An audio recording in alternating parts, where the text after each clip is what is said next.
Aikya is a small organic farm surrounded by cashew plantations and wild nature.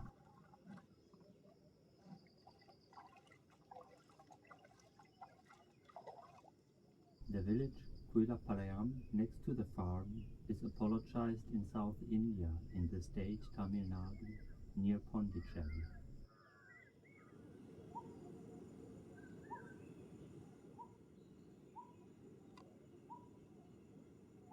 It belongs to the area of Oroville, an international utopian community. Aikya has about 1.6 acres, including 2 living houses, the kitchen area, the kitchen garden, the fields on the right A, B, C, and the so-called zone on the left.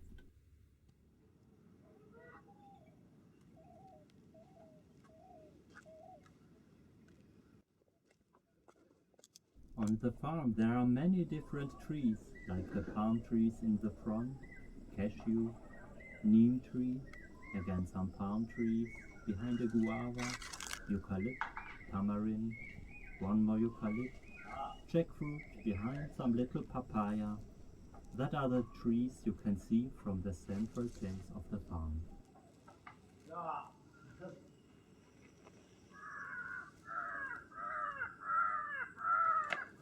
This is Deepu, the chef from the restaurant Mother's Grace, which belongs to the farm.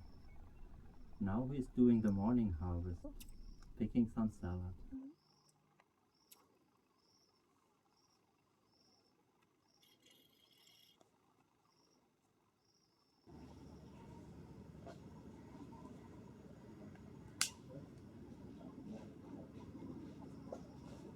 Coming back? Yeah, I'll be back soon.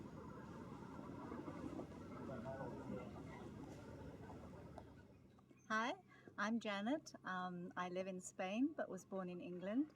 In Spain I have a small farm and I grow fruit trees and all my own vegetables. So I came to India to see how they grew things differently, especially in this climate. I was one of the first people here on Workaway on this particular farm, and we arrived to no facilities at all for us. We had to clean out these local houses with the straw roofs. We had to clear out the rooms, burn rubbish, and prepare our own place to sleep. At that time, there was a manager here, a South African gentleman. There was a young boy, a 15-year-old, who cooks in the restaurant that this piece of land is going to supply. And that was our beginning, and that was just 2 months ago. So now I have returned to see how things have grown, what we've planted, how the whole farm has progressed.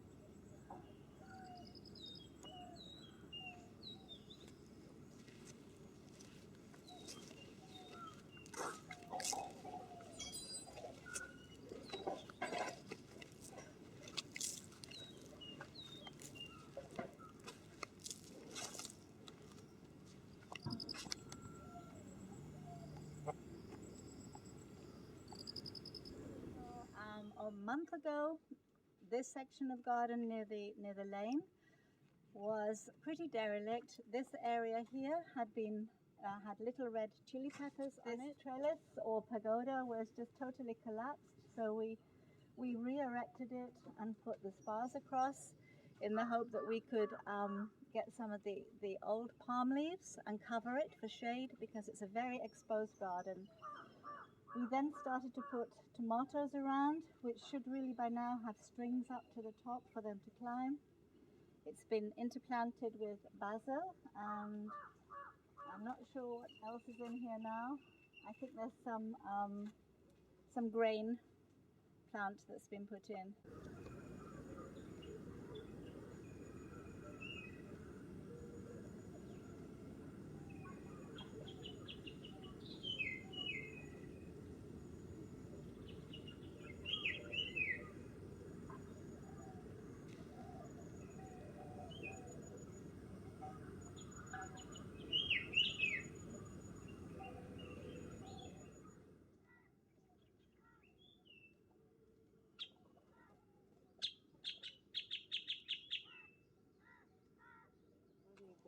What's the, what do you put in?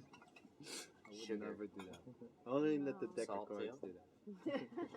So I'm Colin Pratt, and I'm from Burlington, Vermont, USA. Very small state, very focused on agriculture and local community. And we're here at Mother's Grace Farm. I've been here for 10 days, 12 days, something of that nature. And, you know, a very young farm, trying to implement a lot of new things. Myself being one of the people with the agricultural background within small organic farming in Vermont and larger scale organic farming and compost production in California. But as any young farm or property in general, it's not always just digging veggies and, you know, picking delicious fruit, and there's a lot of hard labor goes into it. So initially we did some driveway repair for drainage, and then just a lot of debris clearing and getting rid of eucalyptus, which is a non-compostable plant on the property, and just a lot of the grunt labor that needs to happen before you can actually develop beds, which we are getting to now. And as I leave in a few days, I'm pretty excited to hear about whatever happens next.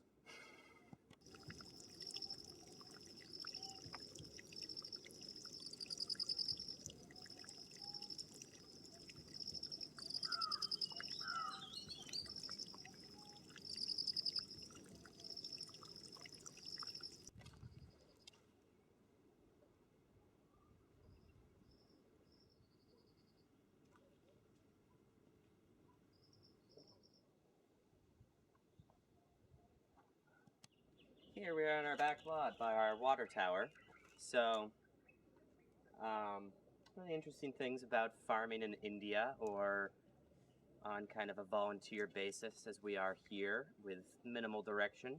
You kind of have to work with what you have, and one of the main troubles of this property, and kind of, you know, even though a lot's happening very quickly, totally, you know, volunteer-based labor, it's still kind of a lot of changing of hands and a lot of things that aren't quite the way you would want them to be, you know. So we have the kind of the concept of, if this were my property, you know, what I would do with it, or how would I try to improve it. So one of the primary things would be the watering system, which luckily we have a ground well, which is always full. I'm not sure how long these typically last in India, but we have a main pump right here, which just turns on the irrigation to the whole property.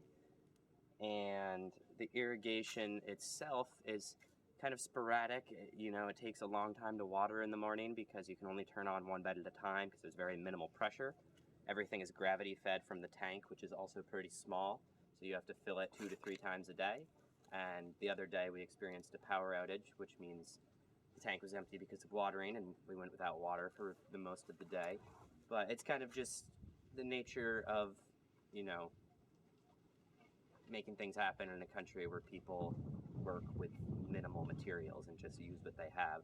And it takes a lot for Westerners to get, you know, adapted to that concept. But one of the primary things that really needs to happen on the property is to have a perfected irrigation system once beds are established that is just on a pressure pump in the system on a timer.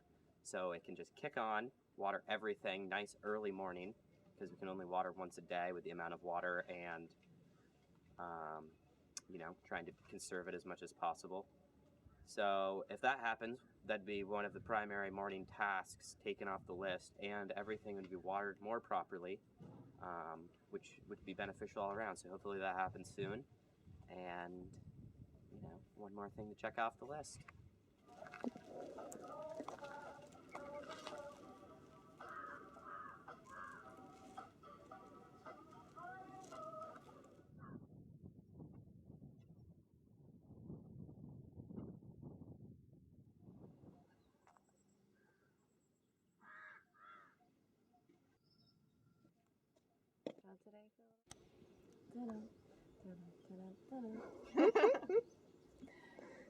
Hi, I'm Karen from Pennsylvania in the US.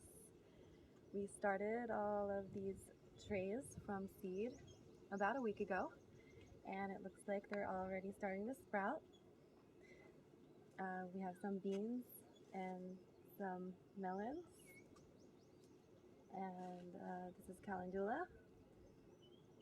And today I'm gonna start planting them in the ground.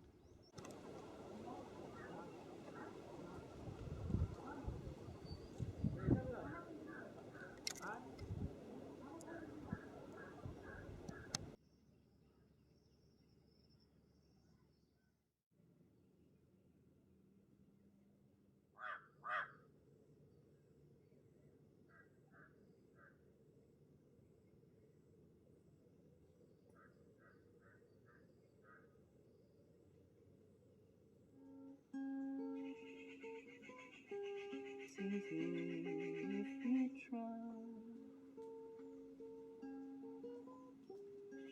no heaven below us, above us only sky. You might say that I'm a dreamer, but I'm not the only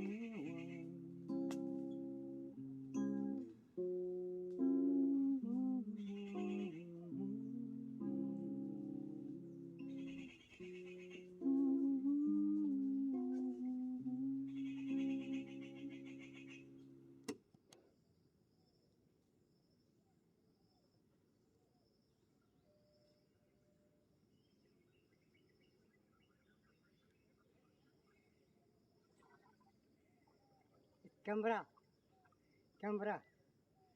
come. Ich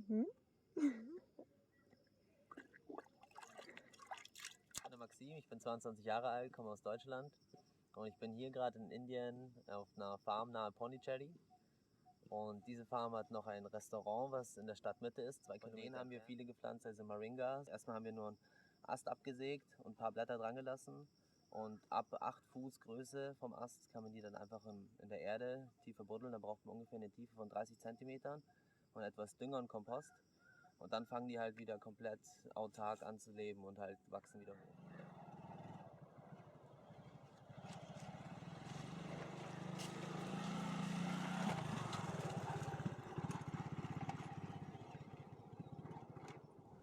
Come on, my little sport.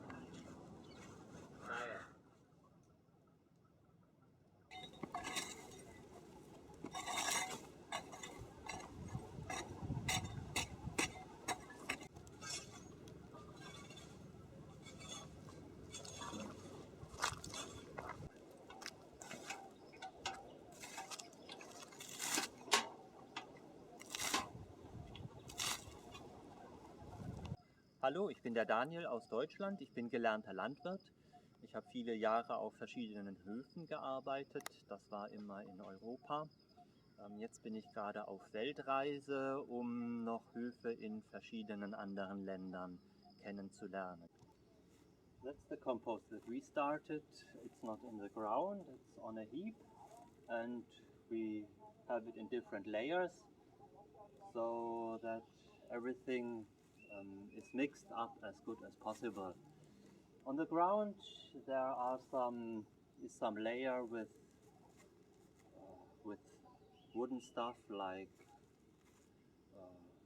little branches, old leaves, and then you can put some kitchen wastes on it, close it with earth, or also ash you can take, to avoid bad smells coming out from the heap. Then we put some green matter on it, like the weeds that we take from the garden, from the fields. Yeah, and then you can continue again with kitchen wastes and so on. We always put also some old leaves in to keep the balance between nitrogen and carbon. So nitrogen is more in the kitchen stuff and fresh green matter. Carbon you have in dry leaves, in old grass, straw, little branches. On top we have some paper sheets to keep the moisture inside the compost heap.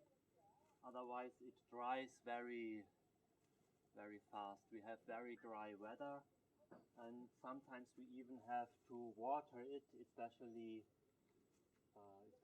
on the outside, because without water, without moisture, there is no life. Yeah, hello, my name is Max. I'm from Germany and I'm here on this farm to learn a bit about farming because I want to start to study agriculture next year in Germany. And I'm going to explain to you the compost system here. Daniel just explained before I would say European Western kind of compost. They just make a peel outside. And this is the indoor version of compost invented by Sir Albert Howard. And the idea is to put the compost in holes in the ground. And the good thing, he says, is that it's easier to keep it watery or to keep it wet, which is really important for a good compost. And it's more hygienical, keeps away the flies, and is easier to work with.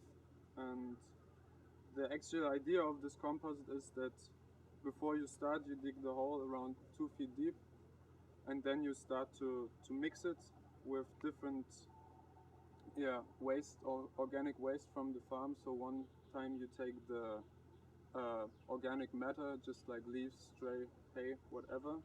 Then you mix it with manure, and then he said that he mixes a third component where he takes also manure from cows, mix it with water and sprinkles it on top that it gets nicely wet.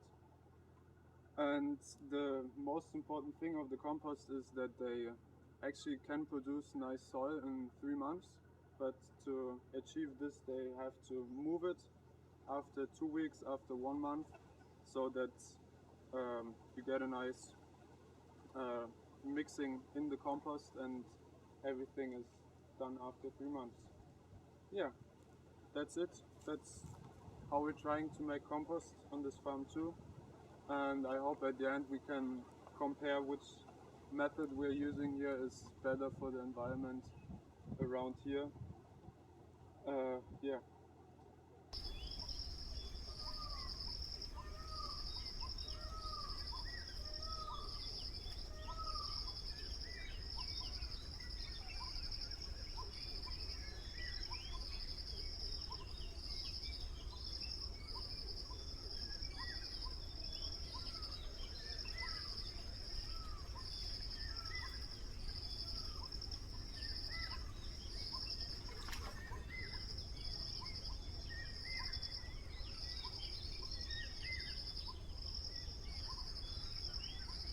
From the way the fact there are tomatoes already.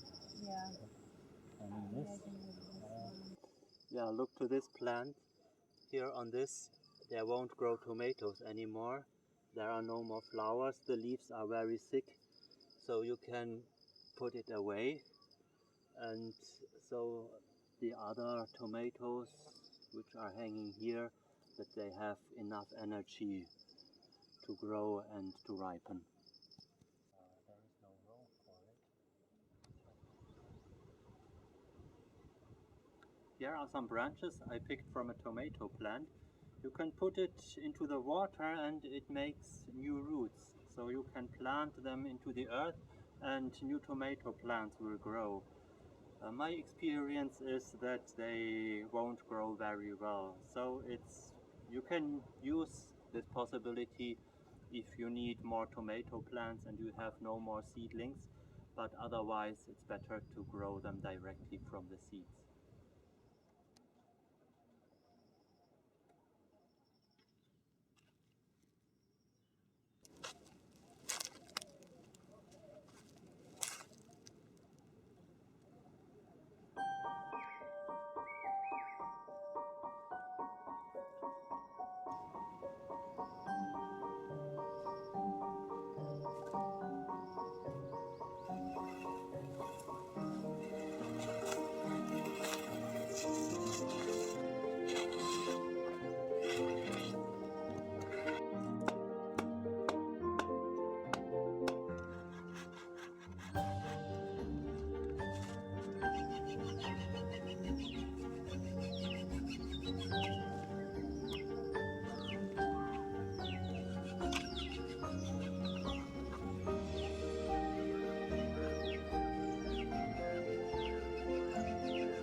Good day. Hi. So the question was, what am I doing? Well, I'm playing in the dirt. I like this symbol around my neck, Triskal, and I believe it's a nice natural flow. And I've been practicing permaculture, and I don't like squares, so that's why I made this design with the permaculture principles, which is, right now I'm digging the paths, so everywhere where you see leaves, that bed over there, if you take a look, that one in the corner is pretty finished. I mean, it could use ground cover, which will be what's grown, or if we find coconut husk or something, but we can plant seeds in there now. And here, if you look down, this is what's under the earth. So now the soil that goes around this pattern, which is the path, so this is the path where you can then work and garden. We're gonna dig this out and throw it on there. Try and make it level. So just as what Sam is doing, he's digging the path and throwing it on the middle. And just to make it a bit easier, we put kind of a small little path, which is just so that if you come from that way, you can easily run around going. Maybe we plant a nice whatever tree here, flowers, papaya maybe in the middle. I don't know. Just kind of working in progress. And it's fun to do. It's nice to see it create from paper to pen. Hope it works too. This is a prehistoric level, a natural level. So let's say here we want the water to sit. This is deep, so the water will go here, but we want it, we can check when the stone hits the middle, the line, then it's pretty much level. If you go like that, realize the water runs down. So if you want the water to rest here, I dig a bit over here, bring it here. You know, a bit deeper, but that's kind of the idea, so that when it rains only 5 minutes, the water does not all go to the middle, but just rests over there. It was during the course, that was the first thing we had to make. They also have one where you use a hose, where you can kind of, you make this instrument very big, and you kind of just walk the land, if it's a long stretch of land, to just make it a bit level. Like here, I know the water will collect here, down below. The water will collect on this side, so here's a little dam. It just needs to be so that it doesn't run to one. So here I'm going to dig down just a little bit, and this path is going to get, I'm going to cut this away so that it is a straight path. And this is a nice amount of soil. This will fill up the beds very decently. And yeah.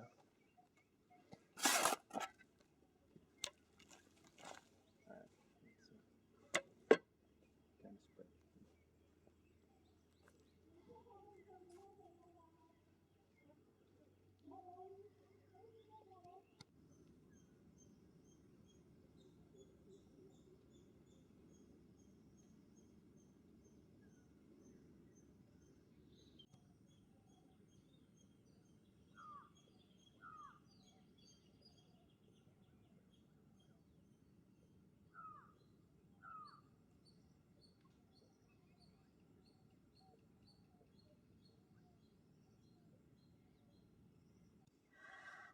One of the big problems for me since I've been in India is to see how much rubbish accumulates, especially with westernization and with us Westerners coming here. We spent 1 week burning papers and books that had had infestations of insects and rats or chipmunks in. But this here behind me is the rubbish we couldn't burn, that's plastic, that's got obviously petrol basis in it. So, and even the family who own the farm don't know what to do with it. So this for me is a major problem and needs addressing. I think in Oroville you can actually take certain materials, perhaps plastics and metals, and they have a recycling system. But for us, the rubbish just accumulates.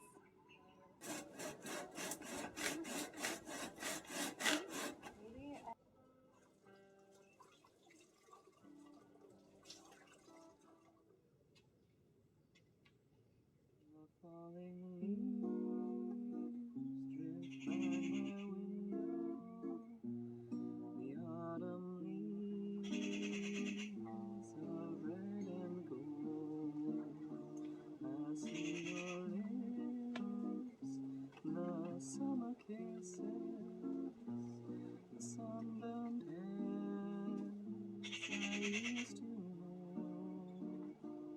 Since you went away, the days grow long, and soon I'll hear old winter song. But I miss you most of all, my darling, when autumn leaves start to fall. When